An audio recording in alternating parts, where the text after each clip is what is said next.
Good morning students. आप सबका जागृति क्लासेस के लर्निंग ऐप पे हार्दिक स्वागत है। आज स्टार्ट करेंगे क्लास 9 का फर्स्ट चैप्टर जिसका नाम है रेशनल नंबर यानी कि परिमेय संख्याएं।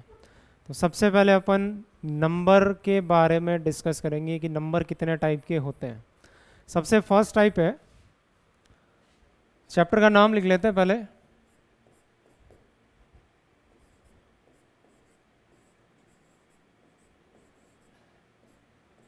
परिमेय संख्याएं यानी कि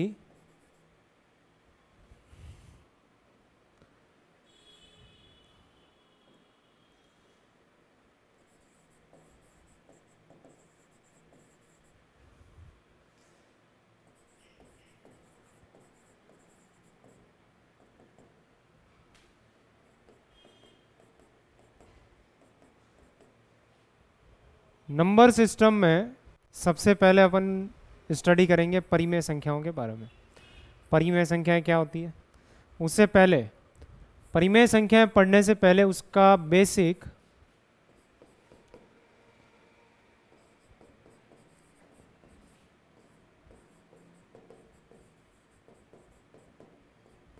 प्राकृत संख्या होती है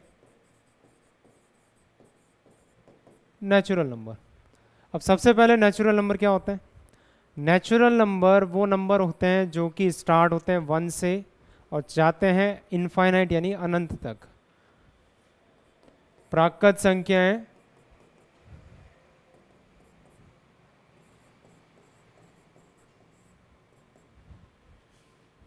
ऐसी संख्याएं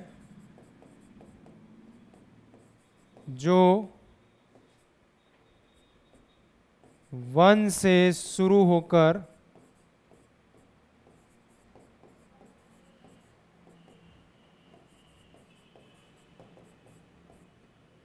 अनंत तक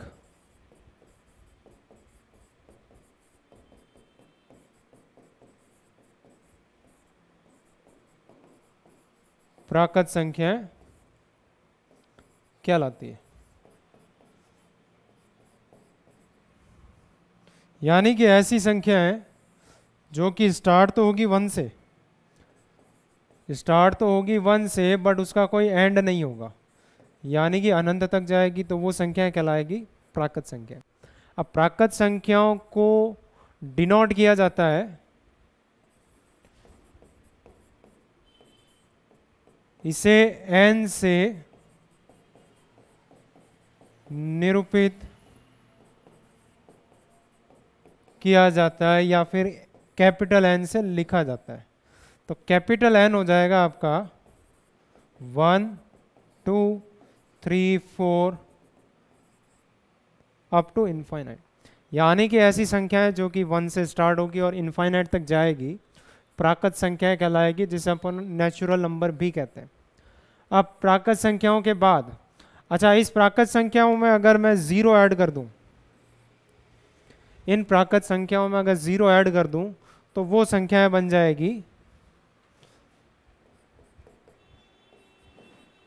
पूर्ण संख्याएं। इन प्राकृत संख्याओं में अगर जीरो ऐड कर दें तो वो बन जाएगी पूर्ण संख्याएं। पूर्ण का मतलब होता है होल और संख्याओं का मतलब होता है नंबर, यानी कि होल नंबर जो होंगे वो आपकी कहलाएगी पूर्ण संख्याएं। अब पूर्ण संख्याओं की अगर डेफिनेशन लिखें, प्राकृत संख्याओं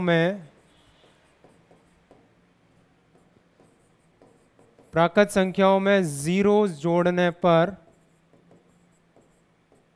प्राकृत संख्याओं में जीरो जोड़ने पर पूर्ण संख्याएं प्राप्त होती है। इसे कैपिटल W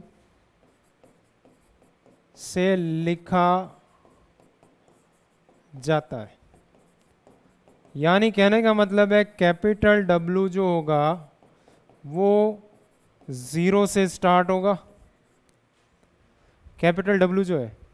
वो 0 से स्टार्ट होगा और इनफाइनाइट तक जाएगा। यानी कि प्राकृत संख्याओं में अगर 0 ऐड करते हैं तो पूर्ण संख्याएं मिलती है। तो इसको और लिख सकते हैं, पूर्ण संख्याएं जो है वो बराबर होती है 0 प्लस प्राकृत संख्या। अगर आपसे ये क्वेश्चन पूछ लें कि हर एक प्राकृत संख्या पूर्ण संख्या होती है, सत्य या असत्य या ट्रू या फॉल्स, तो हर एक प्राकृत संख्या पूर्ण संख्या होती है, बट हर एक पूर्ण संख्या प्राकृत संख्या नहीं होती। तो ध्यान रखना, हर एक प्राकृत संख्या पूर्ण संख्या होती है, बट हर एक पूर्ण संख्या प्राकृत संख्या नहीं होती। प्राकृत संख्या पढ़ लिया, पूर्ण संख्या पढ़ लिया, उसके बाद तीसरा, इन दोनों से मिलके बनाए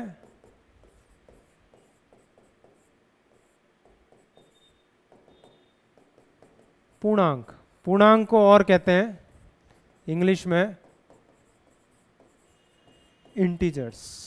अब इंटीजर्स क्या होता है देखो, इंटीजर्स होते हैं अगर पूर्ण संख्याओं में जो 0 के अलावा नंबर लिखे हैं उनको अगर मैं नेगेटिव में भी लिख दूं तो मुझे जो सेट मिलेगा या जो समुच्चय मिलेगा वो पूर्णांकों का समुच्चय मिलेगा।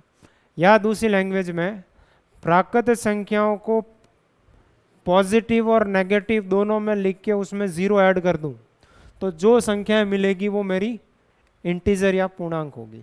तो इसको डेफिनेशन में लिखेंगे,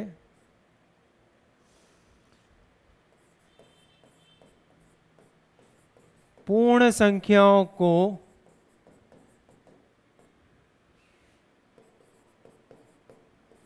ऋणात्मक रूप में 0 को छोड़कर, पूर्ण संख्याओं को ऋणात्मक रूप में 0 को छोड़कर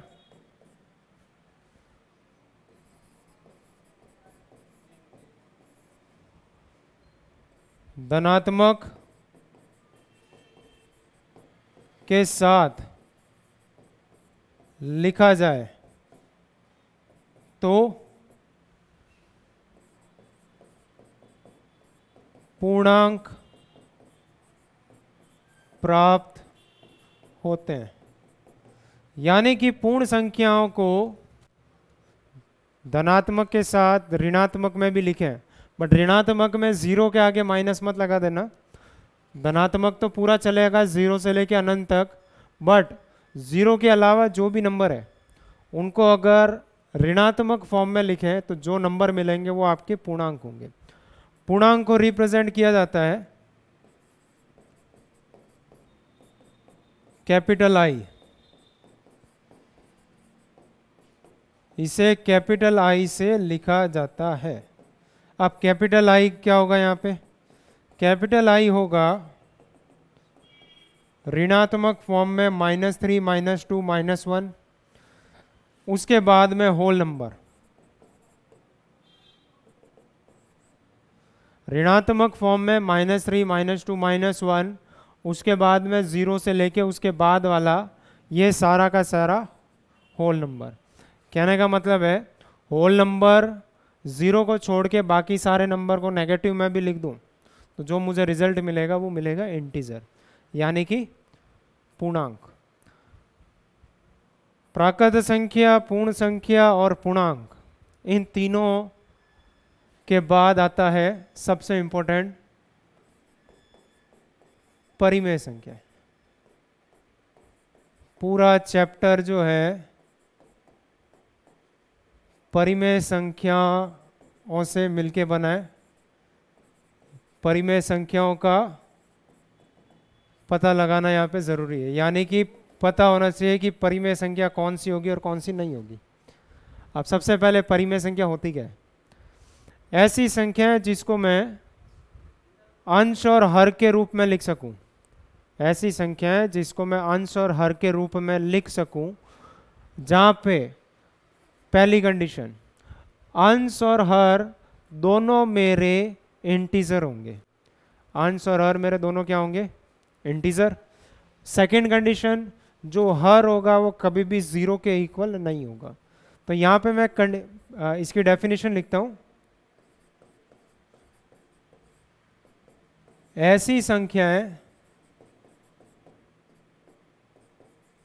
संख्याएं जिसे P बाई क्यू रूप में लिखा जा सके, जहां ऐसी संख्या है जिसे P अपॉन क्यू रूप में लिखा जा सके जहां P एंड Q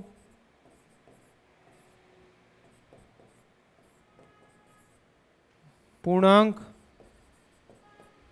तथा Q नॉट इक्वल टू 0 परिमेय संख्याएं कहलाती है।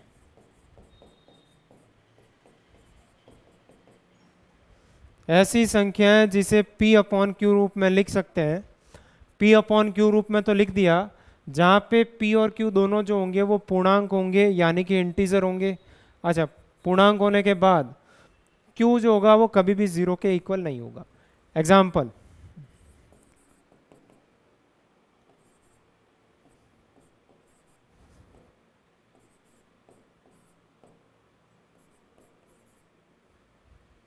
ये 4 एग्जाम्पल है, इसमें से परिमेय संख्या कौन कौन सी होगी और कौन कौन सी नहीं होगी उसके बारे में डिस्कस करते हैं। सबसे पहले लिखा है 3। अब 3 जो है वो परिमेय संख्या होगी या नहीं होगी? किसी नंबर के नीचे कुछ नहीं लिखा है, मतलब लिखा हुआ है 1। अब देखते हैं कंडीशन। पहली condition P by Q form में लिखा हुआ है। सेकेंड कंडीशन, P और Q पूर्णांक है, पूर्णांक भी है, P बाई क्यू फॉर्म में भी लिखा हुआ है। तीसरी condition, Q not equal to 0, Q की वैल्यू यहाँ पे है 1, तो ये कंडीशन भी सही है। तो अगर तीनों कंडीशन सेटिस्फाई होती है, इसका मतलब ये परिमेय संख्या कहलाएगी। अगर तीनों कंडीशन सेटिस्फाई होती है तो ये जो कहलाएगी वो परिमेय संख्याएं कहलाएगी, यानी कि इसका आंसर होगा yes, this is a rational number. Same situation -2 के साथ भी है। -2 के नीचे लिख दिया 1। अब P अपॉन क्यू फॉर्म में लिखा हुआ है, जहाँ पे P और Q दोनों कैसे नंबर है? पूर्णांक। और Q क्या है? नॉट इक्वल टू 0, क्योंकि Q की जगह पे लिखा हुआ है 1। तो ऐसे नंबर जिसको P अपॉन क्यू फॉर्म में लिख सकते हैं, जहाँ P और Q पूर्णांक होते हैं और Q नॉट इक्वल टू 0, तो वो कहलाएंगे अपने रेशनल नंबर। तो सेकंड वाला भी आपका आंसर है यस है। अब बात करते हैं थर्ड वाले की। फर्स्ट वाला यस है, सेकंड वाला यस है, थर्ड वाला चेक करते हैं। सबसे पहले तो P बाई क्यू फॉर्म में लिखा हुआ है। सेकंड, P और Q दोनों पूर्णांक है या नहीं है? P और Q दोनों यहां पे पूर्णांक है। तीसरा, Q नॉट इक्वल टू 0। तीसरी कंडीशन है कि Q कभी भी 0 नहीं होना चाहिए, बट यहाँ पे Q जो है वो 0 है, तो तीसरी कंडीशन सेटिस्फाई नहीं हो रही है, इसका मतलब ये रेशनल नंबर नहीं है। रेशनल नंबर होने की 3 कंडीशन होती है। First condition P by Q form होना चाहिए। सेकेंड कंडीशन P और Q दोनों पूर्णांक यानी इंटीजर होना चाहिए। तीसरी कंडीशन, इसका डिनोमिनेटर कभी भी 0 के इक्वल नहीं होना चाहिए, यानी Q नॉट इक्वल टू 0। चौथा एग्जाम्पल लेते हैं। इसके अंदर ध्यान से देखें तो तीनों कंडीशन सेटिस्फाई हो रही है। P बाई क्यू फॉर्म में तो ऑलरेडी है ही है, P और Q दोनों इंटीजर है और Q नॉट इक्वल टू 0 है। तो जब तीनों कंडीशन सेटिस्फाई हो जाए, इसका मतलब वो रेशनल नंबर कहलाएगा। अब रेशनल नंबर आने के बाद इसका अगला आता है इरेशनल नंबर, यानी कि अपरिमेय संख्या है।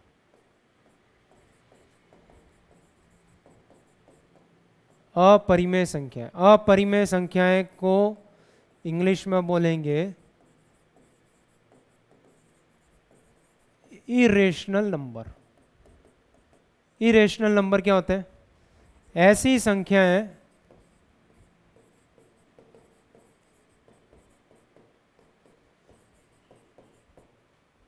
जो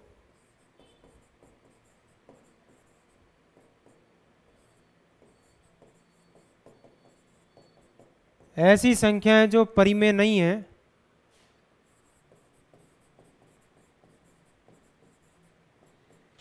अपरिमेय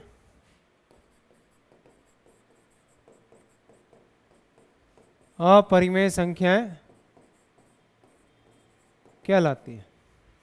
अच्छा, इसकी दूसरी डेफिनेशन, ऐसी संख्याएं जो परिमेय संख्याएं नहीं है अपरिमेय संख्याएं कहलाती है।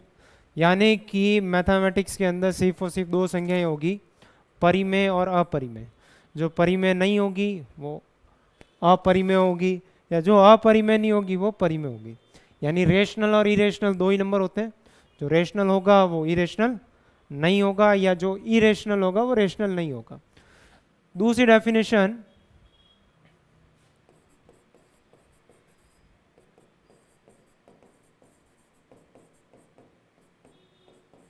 ऐसी संख्याएं जिन्हें P अपॉन Q रूप में नहीं, ऐसी संख्याएं जिसे P अपॉन Q रूप में नहीं लिखा जा सके,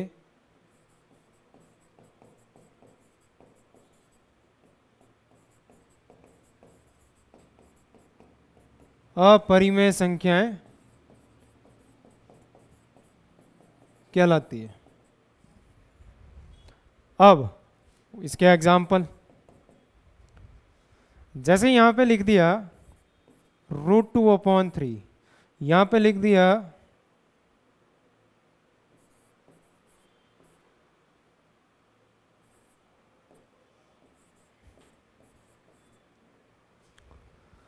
ये तीन एग्जाम्पल जो है वो अपरिमेय के कैसे हैं? √2/3, सबसे पहली चीज P/Q फॉर्म में है, ये P/Q फॉर्म में है। दूसरी condition, P and Q both are integer. यानी कि P और Q दोनों कैसे होने चाहिए? यहां पे P और Q दोनों आपस में कैसे होने चाहिए?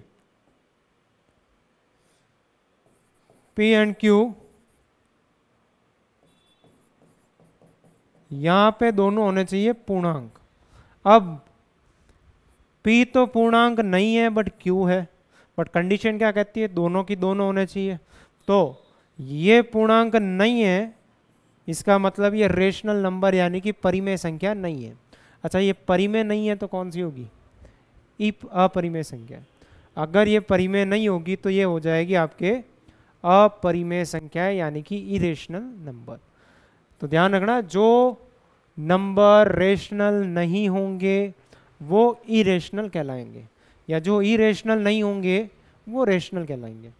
अब ये तो था आपके सारे संख्याओं का प्रकार।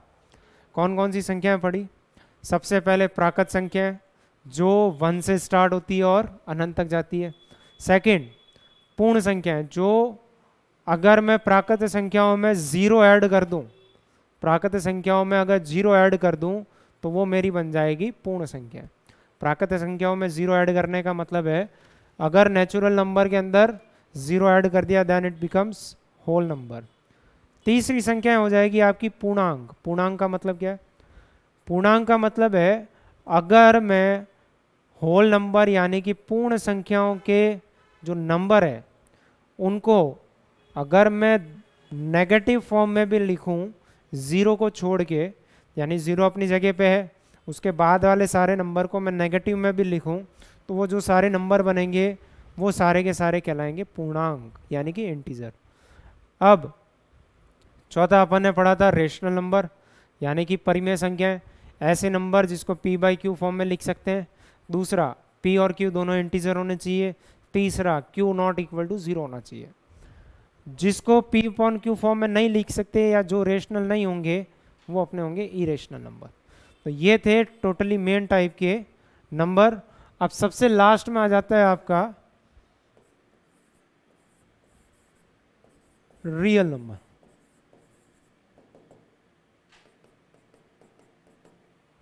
रियल नंबर क्या होंगे?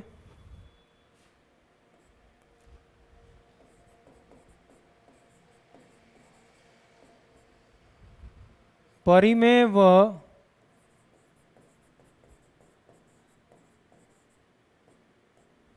अपरिमेय संख्याओं का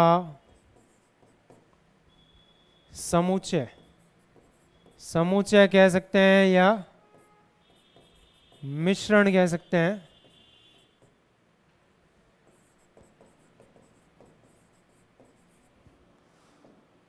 वास्तविक संख्याएं कहलाएगी।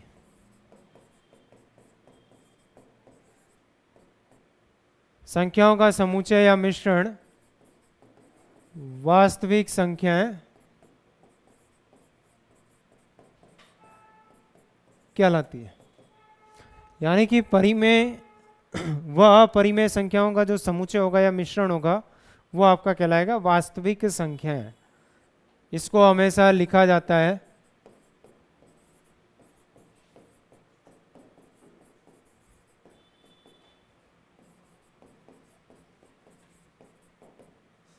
यानी कि R जो होगा वो होगा आपका परिमेय प्लस अपरिमेय, परिमेय प्लस अपरिमेय।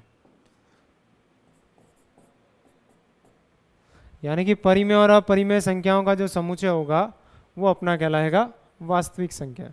तो R जो हो जाएगा, अगर एग्जाम्पल लें तो कुछ भी नंबर हो सकता है, -3, माइनस का 2.5, माइनस का 1, 0, वॉट एवर जो भी नंबर है माइनस अनंत से प्लस अनंत के बीच में, वो सारे के सारे रियल नंबर कहलाएंगे। यानी कि वास्तविक संख्याएं कहलाएगी। रियल नंबर को और क्या ले सकते हैं अपन? वास्तविक संख्याएं। तो ये थे सारे आपके नंबर के प्रकार, यानी कि जो नंबर होंगे या संख्याएं होगी वो कितने टाइप की संख्याएं हो सकती है। अब ये सारा स्टडी करने के बाद अपन आते हैं एक्सरसाइज के ऊपर। एक्सरसाइज 1.1 का question number 1। Exercise 1.1 question number 1। Question number 1 है कि 0 जो है वो एक रेशनल नंबर है या नहीं है। यानी आपको ये बताना है कि 0 जो है वो एक प्राकृत संख्या है या नहीं। 0 जो है वो एक प्राकृत संख्या है या नहीं। तो उसको बताने के लिए कैसे करेंगे? क्वेश्चन नंबर 1 है, क्या 0 एक परिमेय संख्या है? क्या इसे आप p अपॉन क्यू के रूप में लिख सकते हैं, जहाँ p और q पूर्णांक है और q नॉट इक्वल टू 0 है। तो आपको ये बताना है कि जो 0 है या 0 है वो एक परिमेय संख्या है या नहीं है। अब एग्जाम्पल, ये है 0 या 0, अब ये परिमेय संख्या है या नहीं है। तो परिमेय संख्या की 3 मेन कंडीशन होती है। पहली condition, p upon Q form में लिखा जाना चाहिए। दूसरी कंडीशन, p और q दोनों पूर्णांक होने चाहिए। तीसरी condition, q not equal to 0 होना चाहिए। तो देखो तीनों कंडीशन यहाँ सेटिस्फाई होती है या नहीं होती है। इसके नीचे कुछ नहीं लिखा है, मतलब मैं 1 लिख देता हूँ। आप 1 के अलावा कुछ भी 1 भी लिख सकते हैं। कहने का मतलब है 0 के अलावा कुछ भी नंबर अपन एक बार पुट करके चेक करते हैं कि ये परिमेय संख्या को सेटिस्फाई करता है कि नहीं करता है। पहली condition, p by Q form, यानी कि P बाई क्यू रूप में लिखा जा सकता है। दूसरा, P एंड Q दोनों पूर्णांक, P और Q दोनों पूर्णांक है।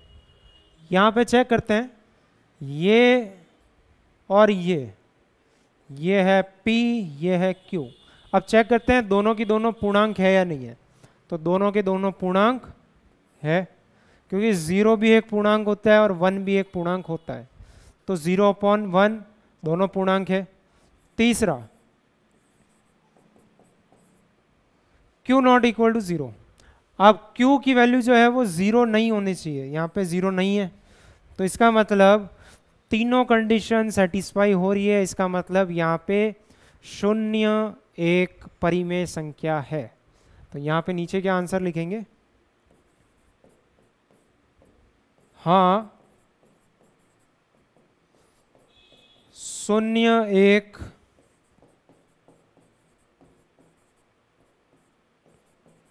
परिमेय संख्या है जिसे हम 0/1, 0/2, 0/3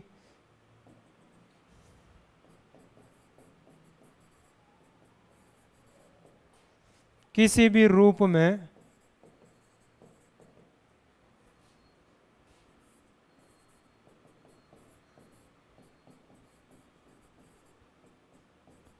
लिख सकते हैं।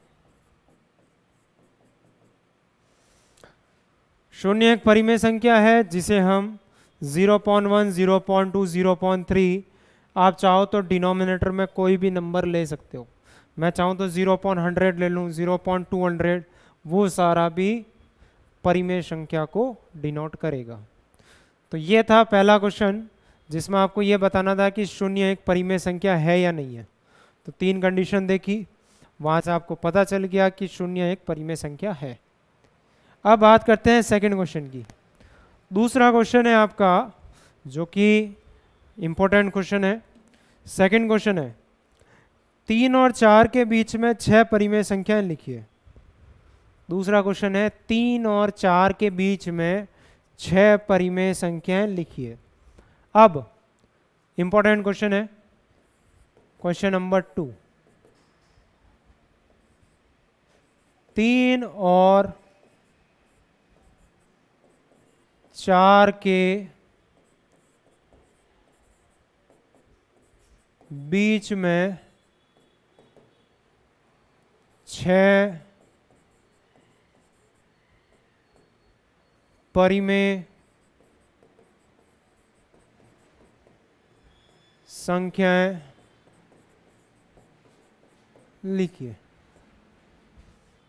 अब देखो यहाँ पे क्वेश्चन ये है कि 3 और 4 के बीच में 6 परिमेय संख्याएं लिखनी है। कंडीशन ये है 3 से बड़ी होनी चाहिए, 4 से छोटी होनी चाहिए। तो जब भी ऐसा क्वेश्चन आ जाए आपको पहले ये चेक करना है कि परिमेय संख्या लिखनी कितनी है। लिखनी है यहाँ पे 6। तो आप 6 से बड़ा कोई भी नंबर से दोनों को मल्टीप्लाई कर दें। तो देखो इसका आंसर यहाँ लिखा मैंने 3, यहाँ लिखा मैंने 4। अब पहले इसको अपन लिखेंगे परिमेय संख्याओं के रूप में। कैसे? क्योंकि यहाँ पे परिमेय लिखा है बट यहाँ पे 3 और 4 है, तो दोनों के नीचे कुछ नहीं है मतलब 1 है। दोनों के नीचे कुछ नहीं है मतलब 1 है। अब 6 से बड़ा कोई भी नंबर मैंने यहाँ पे ले लिया 10। 6 से बड़ा कोई भी नंबर मैंने यहाँ पे ले लिया 10। ऊपर और नीचे मल्टीप्लाई, तो 10 3 जा 30, 10 1 जा 10, 10 4 जा 40, 10 1 जा 10। अब देखो यहाँ पे इसको सॉल्व करने पे वापस यही आंसर आ रहा है, इसको सॉल्व करने पे यही आंसर आ रहा है। यानी कि आंसर में चेंज नहीं आना चाहिए, सिर्फ उसको लिखने का तरीका चेंज हो गया कि मैंने 3 को लिख दिया 30/10, 4 को लिख दिया 40/10। अब अगर यहाँ पे ध्यान से देखें तो दोनों के डिनोमिनेटर जो है वो सेम है। दोनों के डिनोमिनेटर सेम है, तो अपन क्या करते हैं, दोनों के न्यूमरेटर पे चलते हैं। अगर दोनों के न्यूमरेटर को देखें तो एक तो है 30 और एक है 40, तो दोनों के बीच में 6 का अंतर है, तो 6 संख्याएं क्या हो जाएगी,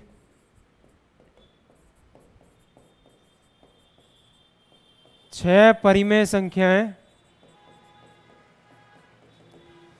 30 के बाद 31, 32, 33, 34, 35 और 36, ये 6 संख्याएं आपकी यहां पे रिजल्ट में आ जाएगी। अब ये 6 संख्याएं जो है 3 से तो बड़ी है बट 4 से छोटी है, तो इसको लिखने का तरीका ये होता है, 3 और 4 के बीच में 6 परिमेय संख्याएं, सबसे पहले उनको परिमेय संख्याओं के रूप में लिखेंगे। उसके बाद जितने नंबर चाहिए उससे बड़े किसी भी नंबर से ऊपर और नीचे मल्टीप्लाई। कहने का मतलब है दोनों का डिनोमिनेटर सेम होना चाहिए। आपकी मर्जी, आप किसी से भी मल्टीप्लाई करें, बट कंडीशन है कि डिनोमिनेटर जो है वो दोनों का सेम होना चाहिए। अब डिनोमिनेटर हो गया सेम, अब इसके न्यूमरेटर को चेक करो। 30 और 40 के बीच का गैप 31, 32, 33, 34, 35 और 36, तो ये आपके 6 नंबर यहाँ पे मिल जाएंगे। तो ये था आपका क्वेश्चन नंबर 2।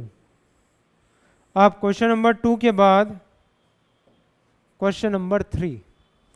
क्वेश्चन नंबर 3 की लैंग्वेज है 3/5 और 4/5 के बीच में 5 परिमेय संख्याएं। देखो क्वेश्चन नंबर 3, क्वेश्चन नंबर 3 है 3/5 और 4/5 के बीच में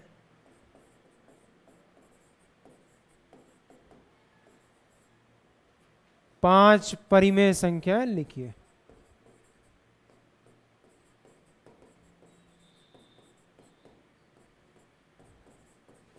अब पहला काम, जिन संख्याओं के बीच में लिखना है वो संख्याएं परिमेय संख्याएं होनी चाहिए। अब यहाँ पे 3/5, 4/5 दोनों परिमेय हैं। अब आपको संख्याएं चाहिए 5, तो मैंने अभी बताया था जितनी संख्याएं आपको चाहिए उससे बड़ा कोई भी नंबर आप ऊपर और नीचे मल्टीप्लाई कर सकते हैं। तो आपकी मर्जी, आप 6 से मल्टीप्लाई करें, 7 से करें, 8 से करें या 10 से करें। तो 10 3 जा 30, 10 5 जा 50, 10 4 जा 40, 10 5 जा 50। तो अब अगर ध्यान से देखें तो दोनों के डिनोमिनेटर सेम है, यानी कि दोनों के हर सेम है। तो अब अपन चेक करेंगे दोनों के न्यूमरेटर। तो 5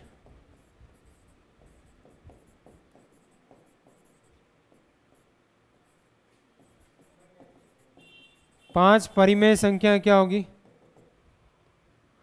30 से तो बड़ी, 30 से बड़ी बट 40 से छोटी।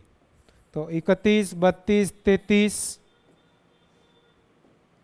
31, 32, 33, उसके बाद 34,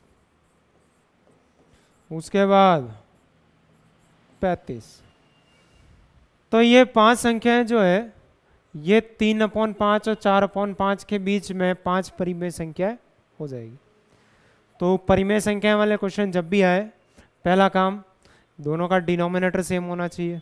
दूसरा काम, आपको न्यूमरेटर के बीच का गैप इतना रखना है कि जो संख्याएं पूछी है वो आपको मिल जाए। ऐसा नहीं हो कि इनके बीच का गैप कम हो। तो गैप ज़्यादा करने के लिए क्या करते हैं, जितनी संख्याएं पूछी है उससे ज़्यादा किसी भी नंबर से मल्टीप्लाई कर देते हैं।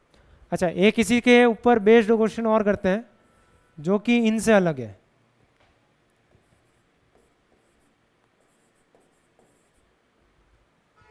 3/2 एंड 7/3 के बीच में 4 परिमेय संख्याएं लिखिए। देखो यहां पे 3/2 और 7/3 के बीच में 4 परिमेय संख्या है।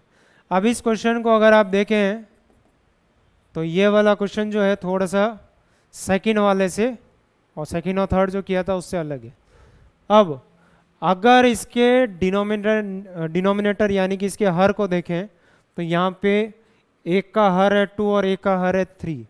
ये बुक के अंदर नहीं है क्वेश्चन, बट ऐसा क्वेश्चन अगर सॉल्व करना चाहे तो कैसे होंगे। देखो एक का डिनोमिनेटर है 2 और एक का है 3, तो सबसे पहले इनका लेंगे एलसीएम। तो लसप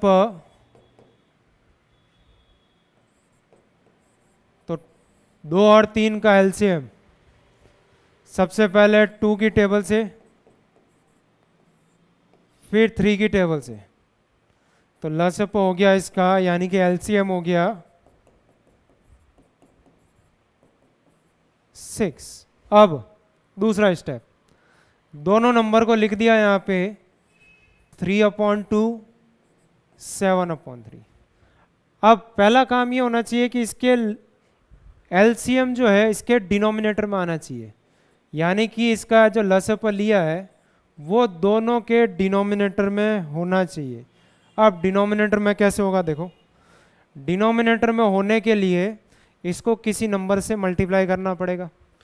तो 2 को किस से मल्टीप्लाई करें कि 6 आ जाए, तो 2 को मल्टीप्लाई किया 3 से, बट प्रॉब्लम ये है कि जिस नंबर से नीचे मल्टीप्लाई किया उसी से ऊपर भी करना पड़ेगा। तो नीचे अगर 3 से किया तो ऊपर भी 3 से, तो 3 3 जा 9, तो रिजल्ट आ गया 9/6। सेकेंड, 3 को किससे मल्टीप्लाई करूं कि 6 आ जाए, तो 3 को मल्टीप्लाई किया 2 से, तो ऊपर वाले 7 को भी 2 से, तो 7 2 जा 14/6। अब अगर ध्यान से देखें तो इसका डिनोमिनेटर भी है 6, इसका डिनोमिनेटर भी है 6। पहला काम, दोनों का हर सेम होना चाहिए। दूसरा, आपको जितने नंबर चाहिए वो चेक करो कि इनके जो अंश में नंबर लिखे हैं उनके बीच में इतने नंबर मिल सकते हैं क्या।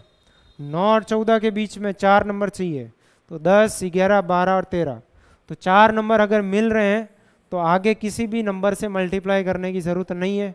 अगर सपोज यहाँ पे 7 होता तो फिर इन दोनों नंबर को आगे मल्टीप्लाई करते। किससे करते वो आपको बता दिया, जितने नंबर चाहिए उससे किसी भी बड़े नंबर से ऊपर और नीचे मल्टीप्लाई।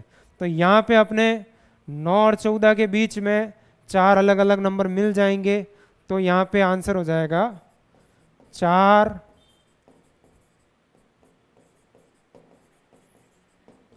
परिमेय संख्याएं होगी आपकी 10/6, 11/6, 12/6 और 13/6। तो ये 4 संख्याएं जो है 3/2 और 7/3 के बीच में आपको मिल जाएगी। तो ये इस टाइप के क्वेश्चन है। क्वेश्चन नंबर 2 सिर्फ और सिर्फ नंबर वाला था। क्वेश्चन नंबर 3 जब दोनों का डिनोमिनेटर सेम था।